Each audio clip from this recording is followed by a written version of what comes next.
Tilehurst End podcast by Reading fans for Reading fans. Hello and welcome to the Tilehurst End weekend preview. Reading are out of the Championship relegation zone after a 3-0 win against Hull City last weekend. But it doesn't get any easier for the Royals as they travel to bogey team Brentford this Saturday. My name is Olly Allen, your host for today's show, and I'm pleased to say that I'm joined once again by the Wokingham paper's Tom Crocker. How's it going, Tom? Hi Ollie, yeah, very good, thank you. Hopefully you'll have a much more positive podcast this week. Yeah, I mean, Reading finally getting off the mark at home at the fifth time of asking last weekend against Hull. Goals from Sam Baldock, John Daley-Ward-Varson and Andy Yeardom are giving the Royals. It was a really pleasing performance to see and sort of really put a smile on fans' faces. And does that result give you confidence, Tom, that Reading will sort of be able to perform when it matters this season? I think this was really sort of a must-win game so early on in the season. They certainly defied your claim that they wouldn't win 3-0 all season. I'll just wait and see how long that will take to come up. I'll say the prediction league suggests I'm not very good at predicting this season, so probably it's about right that it went 3-0. But it could have easily not been 3-0 on the day. But like you say, obviously they had you'd hope after they won that Preston game they'd go straight and follow it up again. They awful against Norwich and lost that one. So I think they've shown they can win games now. They got 1-2 out of the last 3, so I think that has to give everyone a little bit positive. Obviously got some tough games coming up, but they can win some games in this league if they perform on the day like they did on last Saturday. So I think everyone's just a bit more positive now. How important, though, is it sort of now that the team build on that win and sort of take confidence from it going into the Brentford game? Because obviously, after, as you mentioned, the first win of the season against Preston, they then sort of then went and put in a pretty poor performance against Norwich. Yeah, absolutely. It's something I sort of put to Paul Clement when we spoke to him today. It's like it's all well and good having a reaction when you lose, but it's obviously you have to play in that well every week now. It's about getting it consistent, and they can't just sort of react whenever they lose a game and just bounce back. Then that's not going to be conducive to a good season. I think they all recognise that, and hopefully they've learnt from that last week now where they had the bounce after they won the Preston game and lost the Norwich game. They had another bounce again, so you got to hope that they've had a whole week now and they can start the game with intensity. I think that's the main thing, that the biggest difference. The starts against Norwich and Hull are just polar opposites really, and that sort of set the tone for the whole afternoon, evening, and like you say, they've shown now they can do it, and they've got to just do the same again. Hopefully this Saturday start well, and obviously it's a tough game, but see where it can take them if they can just get off to a fast start. I mean, we mentioned last week about goal times and how Reading's 2 home wins last season came courtesy of goals very early on. I think in Maluko and Barrow scoring very early on against QPR and Preston in those wins last season. Obviously, Sam Baldock's goal coming just 4 minutes into this one, but into the Hull game. But it certainly be a lot tougher a task against a very promising Brentford side who currently sits 7th in the Championship and 3 points off the top of the table. And despite not winning either of their last 2 games, they were beaten in the Carabao Cup by Arsenal 3-1 last night. They have won all 4 of their home games this season, and Oddschecker has them down as favourites for this one at 4-9. It's #Gambler, where Reading are a pretty hefty 6-1, and the draw is 10-3. So you would certainly expect, Tom, that Reading to be a little bit up against it in this one. Yeah, I think Brentford showed last season. The last couple of years now, they've been one of the better sides in the Championship. Certainly at home, it's a difficult place to go and get something from. Reading did go there and get a point last year. Probably didn't perhaps quite deserve to, but they did get it from a Liam Kelly penalty. So they can go there and get something. But Brentford are in a good moment at the moment. And let's say Tuesday night or Wednesday night they lost to Arsenal, but I think they put up a pretty good account of themselves by the sounds of it. They made 7 changes as well, so they're clearly thinking about the Reading game as well. Yeah. It's going to be one of the tougher games of the season, you would think, especially with the form Brentford are in, especially at home. But they've lost the last couple. I think they drew the one before that as well, maybe. So they are beatable, like they said today when we were at the press conference. They have seen weaknesses in that Brentford team that they can get at, but it's going to be difficult just to keep Brentford quiet. I think that's got to be the main focus first of all, to try and quieten them down a bit, not let them get into an early rhythm, and then go from there. But Reading have got the quality to do some damage, but Brentford, I think, like you say, I think they're rightly favourites, but 6-1 perhaps sounds a little bit too long for me. But I mean, I'm not sure whether it's a sort of a good time or a bad time to play Brentford. Obviously, with their recent runs, we've 3 games without a win, including that one against Arsenal. So they will be looking for a reaction, or at the same time, they are on that bad run of form. So you'd maybe rather be facing them now rather than early on in the season when they'd won 2 or 3 on a bounce, perhaps. Yeah, possibly. I think that they just have to try and focus on themselves, really. Reading have won 2 of their last 3, and Reading have got a good record away from home this season, so I think that has to be the main focus. They've gone to Villa and got a point, and you wouldn't really say that's any sort of an easier trip to go there than to go to Brentford and get something, so they'll probably be on the back foot for long spells of it, you'd imagine. Brentford, they like to attack, they like to keep the ball, they've got a really good side, but yeah, Reading, they've shown that they can go on these away trips and get something. Whether it's a good time to play them, I suppose you have to say if you'd rather play them now than if they'd won sort of 7 or 8 in a row, maybe. So you can kind of look at it that way. But you got to say at home they won every game, so yeah, they certainly have a good spell of form at home, and it's going to be a difficult afternoon, I think. It's a fair point actually that Reading have actually probably been better on their travels than at home this season. That point at Blackburn that we really should have got all 3 from, and as you mentioned, the point at Villa and obviously getting that first win of the season at Preston 2 weeks ago. But I think for me it'll be really interesting to see how Paul Clement sets his team up for this one. Obviously he switched it up quite a bit for the whole game and it did work, but as mentioned, Brentford should provide much better opposition. We'll get into the team lineup in just a little while, but first of all it's time for the view from the town end, where we get the thoughts of an opposing fan ahead of the game. The view from the town end. What the opposition think. View from the town end time then, and with Reading visiting Brentford this weekend, I'm pleased to say that I'm joined by Bees fan Billy Grant. How's it going, Billy? I'm not bad, mate. I'm a bit tired after last night. Got back from the Emirates Stadium, or whatever else you call it, the Emirates Stadium, Highbury, the library. Spent the evening down there with another 9,000 Brentford fans. It was one of those ones, a bit of a weird day out as well, because we obviously wanted to go out there, we wanted to get a result, we wanted to win, but also we knew the chances are we wouldn't play an absolute full strength team, and that was the case. And we're not saying the team was bad, but it was probably like a B plus team. It wasn't a B team and it wasn't an A team, it was like a B plus team with Neil Maupay, our main striker, the leading goal scorer in the league, was on the bench against Arsenal. So it was kind of one of those ones where oh yeah, okay, we're going to do it, and we didn't turn up in the first half, and it's a bit of a gusser, but we'll probably talk about a little bit later. So I'm sort of a little bit slightly deflated, and just coming back after the event Thursday morning, trying to get back into the flow and look forward to the weekend and tell you something, let's fingers crossed that we'll be able to get ourselves back on track on Saturday. It was Brentford's second defeat in a row after defeat to Derby last weekend, but sort of really in general, Brentford's, from my point of view, sort of appeared to start the season really, really brightly. You're currently 7th in the league and only 3 points off top spot, and you have won all 4 of your home league games this season. Yeah, it's been a very good season for us. It was a very good start for us. We actually did start very similar in style to what we did last season. Last season we were playing some fantastic football, but we just couldn't win for love nor money. So 8 games in, we hadn't won, and I think the 7th game of the season last season, we did a comparison between the 7th game last season, this season, and 7th game last season, we were 23rd out of 24. So we were 23rd in the league. So we basically one off the bottom. Yeah. And we were struggling because we were losing or drawing these matches where we should have won. This year we had, I think, a number of different scenarios which have been different. A, we had the luck, which we didn't have last year. We had some bad luck last year. And B, I think we've kind of learned how to finish teams off to a certain extent. The football we've been playing has been, in the whole, absolutely tremendous. You took part in our Town End series on the Tilehurst.com back in July, looking ahead to the new season. I mean, you mentioned how Brentford owner Matthew Benham's sort of been talking about when rather than if the club will reach the Premier League for the first time. And obviously, I know it's still fairly early days. I think we're 8 or 9 games into the season, but given sort of how the campaign has started so far, how likely do you think that promotion will come this season? This season, again, I'll be honest with you, I think in the preview that I did for you, I think I sort of backed off a little bit, and I said, if we can get 8th or 10th or something like that, we'll be happy. Just get it right in there.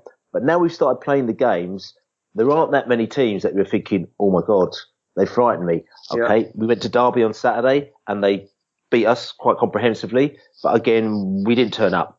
We didn't turn up in the first half. We gave them the run in the midfield. And also the other thing is, and I'm not sort of saying this in an arrogant way, but this is kind of what happens, beforehand with Brentford. Tiny little team, everyone used to laugh at us. They use all that statistical nonsense, and they got all these players we've never heard of. Brentford, oh yeah. And any time we actually win any matches of note, they'll go, Brentford are raising their game to play whoever, Leeds United or Aston Villa, which you understand that. Okay, so you think that's fair enough.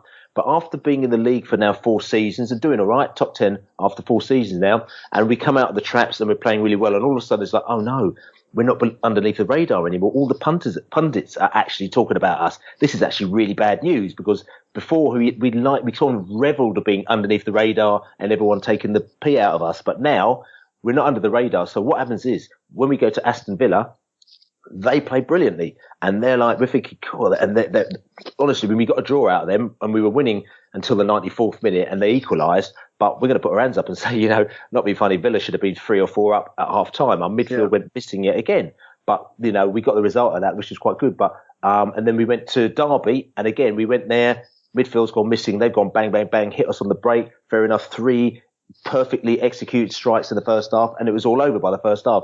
But also these teams are raising their game against Brentford, which is, in a way is an honour in a kind of way, but it's also a little bit annoying and a little bit frustrating. Yeah, sort of, but it's also a bit frustrating because now we're thinking, oh no, under the radar, they're going to do their research on us before we're going to have to even work even harder to try and get to that position. So you're asking this position about, will we get to the playoffs and will we get promoted? In principle, yes, but it's not going to be an easy thing. Yeah. People are going to be wanting to beat us. We're going to have luck on our side. We're going to have to make sure we don't get any injuries. And because we're, little Brentford as well, and I'm not saying that in a patronising way, but it is, when we get a player who's half decent, teams always come in and buy them. So, so if Neil Maupay ends up scoring, 15 goals by Christmas, probably somebody might come in and say, hello, Brentford, do you want 20 million for him? And we're going to have to make a decision as to whether or not we sell him or not. And I don't know whether or not they will or they won't. It's the gamble. Yeah. But, maybe they might say 20 million. He's overvalued at 20 million. We could do something with that 20 million. Yeah. Maybe they may, maybe not. So I can't answer that question. But on principle, yes, we're good enough to go up on our day if we don't keep going missing like we did in the first half at Arsenal and at Derby and at Aston Villa. As for Saturday's game then, how much of a challenge do you think that Reading will present Brentford with? I think your record against us, especially at Griffin Park, is actually pretty good. I think we've only won once in 5 visits there to that. Yeah, I mean, our record against you is good. I'll be honest with you, I'm not the person that goes for retrospective records in a stadium, season on season, because I think that just doesn't exist. If you've got to look at each season as it comes. And I think it's too easy to say, oh no, we've never we've never won at Griffin Park for 15 years, so we're not going to win there again. It's like, if you're a good side, then you're going to have a challenge. I think that Reading hasn't had the best start to the season, obviously.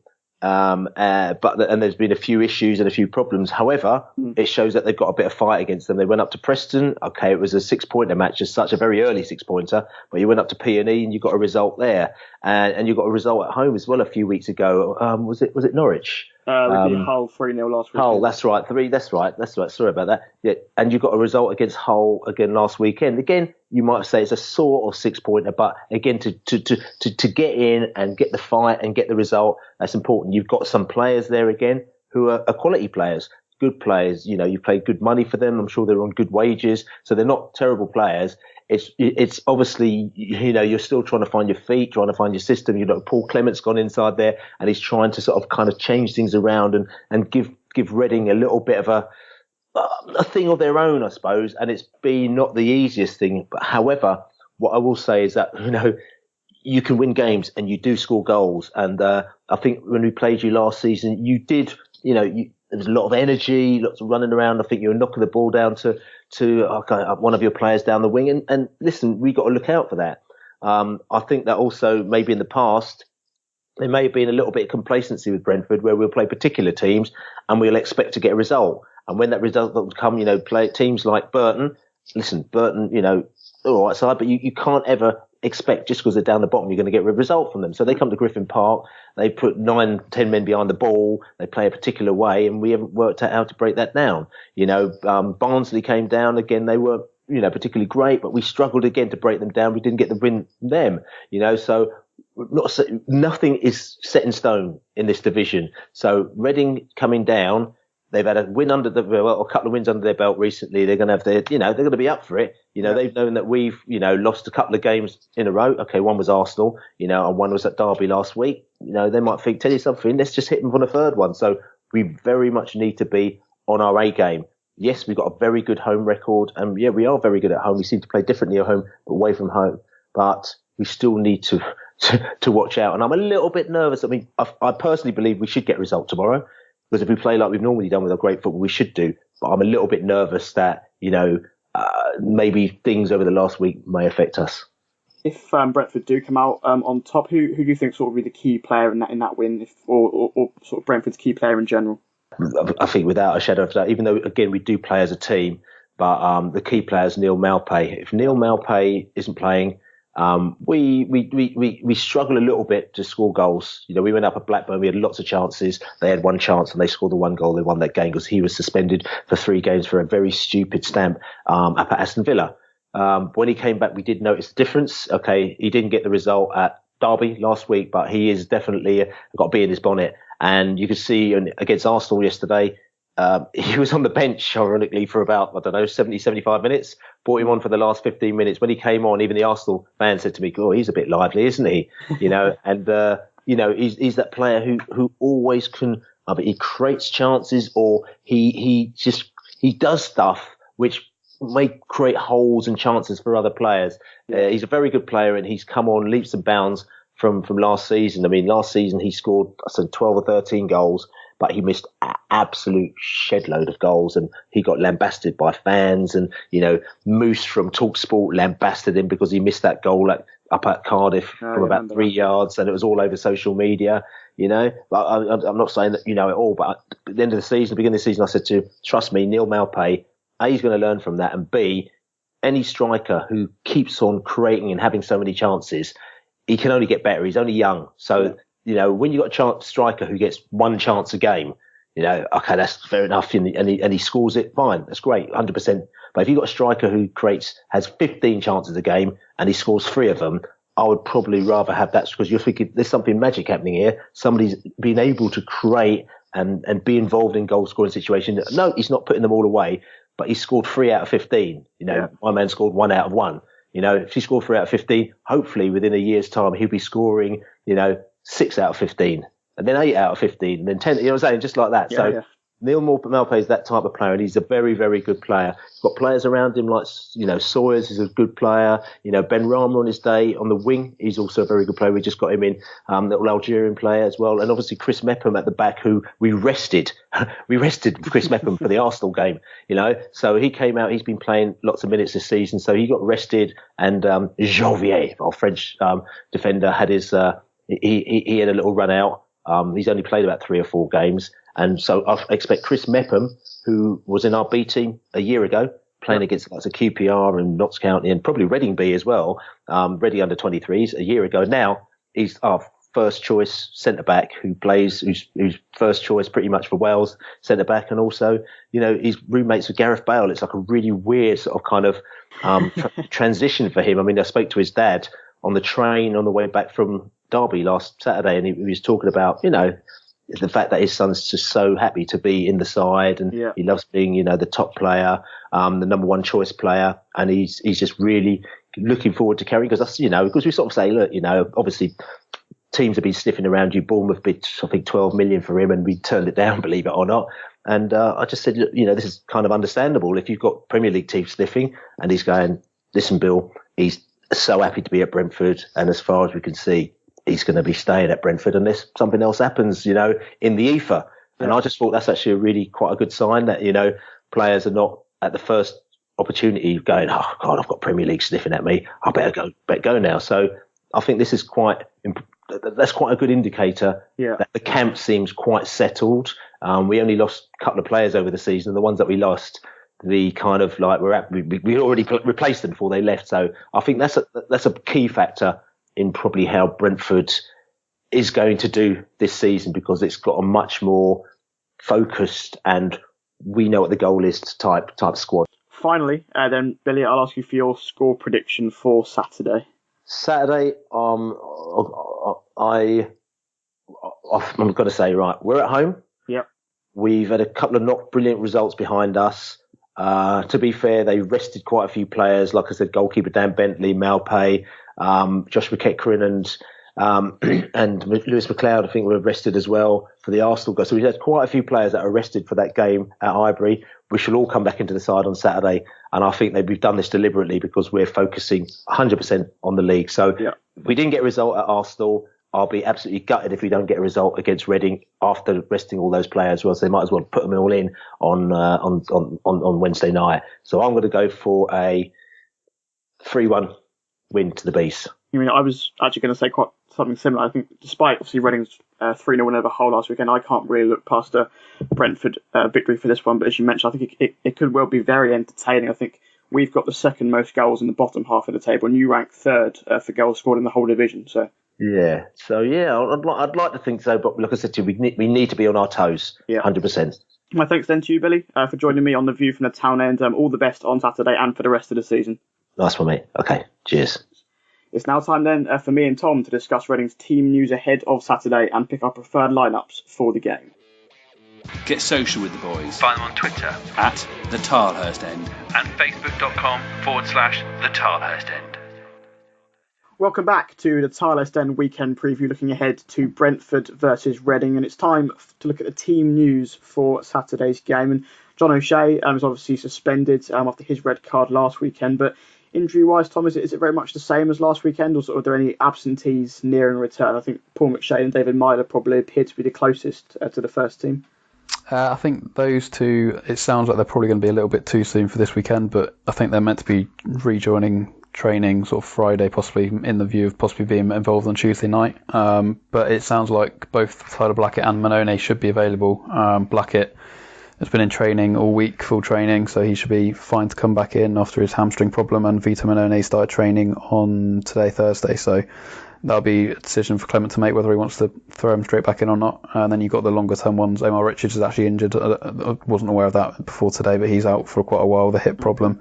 Jordan Abitas and Edwards are still out of knee problems. Abitas over in Italy at the moment, getting some medical treatment on that, trying to speed his process along a little bit. And then Harriet and McCleary are in training. It's just a case of when Clement wants to try and bring them more into the first team. So yeah, I think in terms of the team from last week, like you say, O'Shea's out for this just for one game. Blackett and Mannone should be back available, and then for Tuesday night, probably Myler and McShane as well. So the squad's getting quite big again now. All of that considered then, Tom, what would your team be for the trip to Griffin Park? I think I'd try to keep it as settled as possible, given they've just won a game 3-0. Obviously, there's quite a lot of options, but I would probably just stick with Walker and goal. It's a difficult call, that one, but I think Mannone only back in training today. I think he'll probably end up sticking with Walker, and he hasn't been too bad at all, really, so I'd be trying to stick with that one and then move Yadam over to right back. He had a great game against Hull, but I think Hull's best attacks did come down that side when he was on the left, so maybe move him back over to the right and then stick with Laurie, move him back in the middle with Liam Moore, and then Tyler Blackett, presumably he's fine to play, get him back at left back, and then the same there from there, really. Ezetalai was really, really good debut. I think he's getting fitter all the time, so I think he should play. Pacuna had another good game as well. Those two seem to do pretty well as a sort of a defensive shield. And then Liam Kelly, I think, just purely because they won the game, really. Obviously, you still got Swift as well, but I think Kelly keep his spot on the basis that he didn't really do anything wrong, played fairly well last week. I think he gets a bit more freedom with Ezetalai playing, so keep him in there. And then Sims, Baldock, Bodvarsson up front again as the three. I think Sims and Baldock worked really hard, as did Bodvarsson. I think you're going to need that again. It maybe seems a bit strange. I would always like Mo Barrow in the team, but I think when you've just won the game, it's hard to maybe shift it around. Bodvarsson, I think you can drop him at the moment. He's scoring the goals. Sims had a really good game, and Baldock scored again. So yeah, there's options there, but I think just the one change for me would be Blackett in for O'Shea. I mean, we are.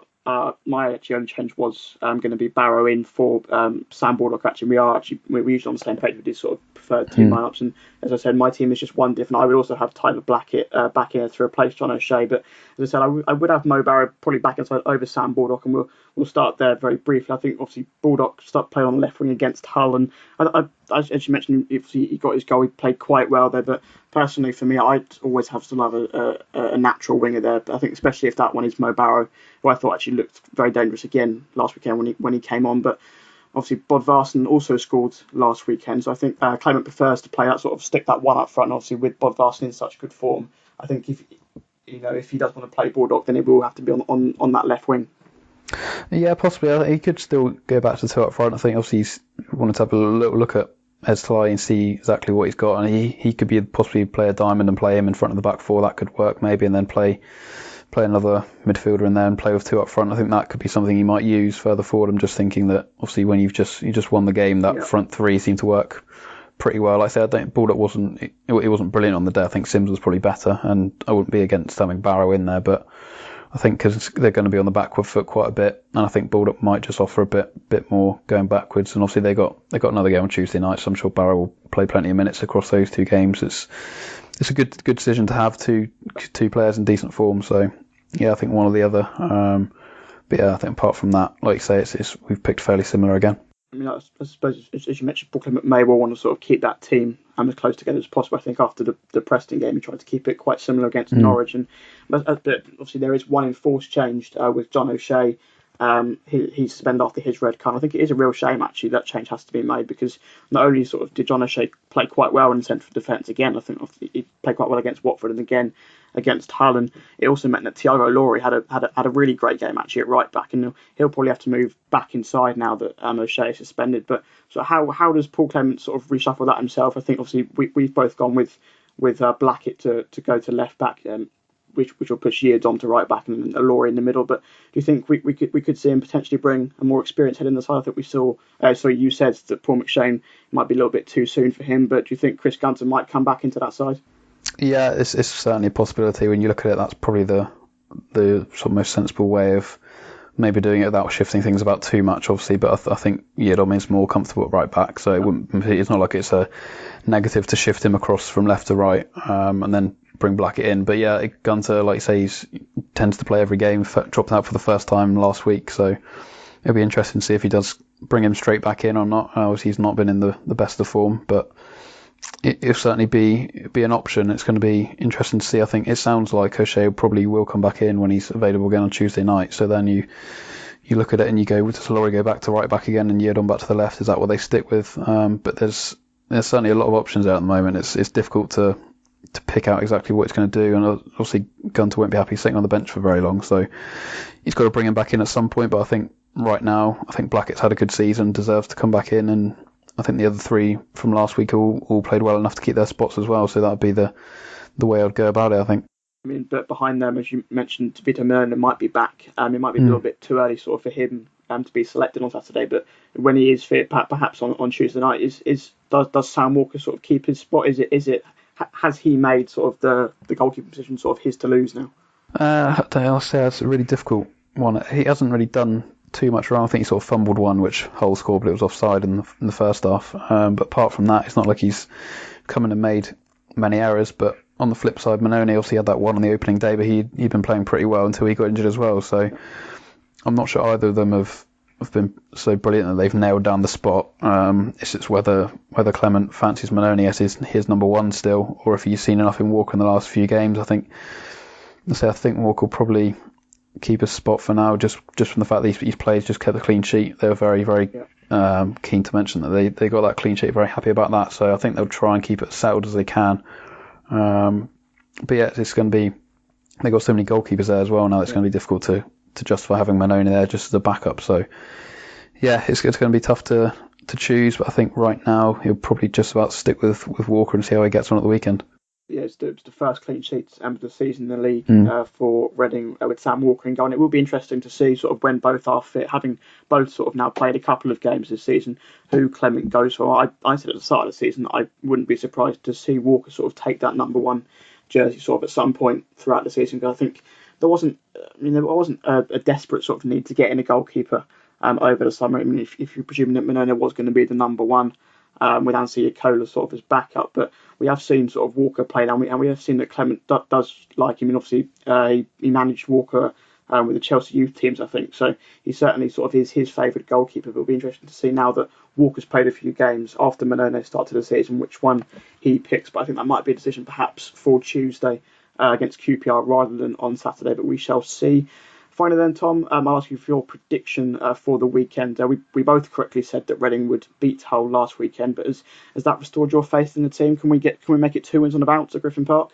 I don't think it's beyond the realms of possibility they can go there and get something. More likely probably a draw than maybe win. I think Brentford haven't lost a home game since March, so that sort of says how dominant they are at home. But I will go for a Brentford win, just because I think they got a better side at the moment, but I don't think it will be a massive negative to go to Brentford and lose as long as they sort of back it up and win on Tuesday night. I think it'll be a pretty good return, so I'll go for a 2-0 to Brentford. But yeah, I think Reading can go there and put on a performance and maybe nick something. It's going to be, hopefully keep it tight, and you never know, but I think Brentford will just have a bit too much, even for Reading in the confident mood that they are at the moment. I think it will be a pretty tricky game, especially with, I think, Reading's record at Griffin Park isn't great, and obviously Brentford's recent record at home is very good as well. So they're looking to end their 3-game winless run and get back into the top 6. But as I said in the view from the town end, I think there could well be goals. I think both of these sides are quite high scoring this season. So I'll go 3-1 to Brentford, I think. But I think certainly, as you mentioned, next Tuesday night's game at home to QPR will certainly be much more likely to sort of be where we get our next 3 points from. Yeah, I think that's a huge game. Like the last one against Hull, they'll look at it. Obviously, if they can go and win at Brentford, then things will look a lot better, and suddenly they'll be looking at QPR and thinking to win that will be pushing up towards the top half. But I think it's going to have another big feel to it on Tuesday night. QPR side, they picked up a little bit, but they're in a similar sort of position to Reading, and it's a home game. That games against QPR never seem to be great, especially at Medeski at the moment. But yeah, I think that'll be certainly the big one that they can look at picking up 3 points from. This is, I don't want to say a free hit, 'cause I don't want them to get in the mode of just accepting defeats to these sort of teams, but they can go there with a bit of freedom, knowing they've got 3 points from last weekend and they've got another winnable game coming up on Tuesday, so they can hopefully go out there and try and express themselves a little bit, see if they can nick something.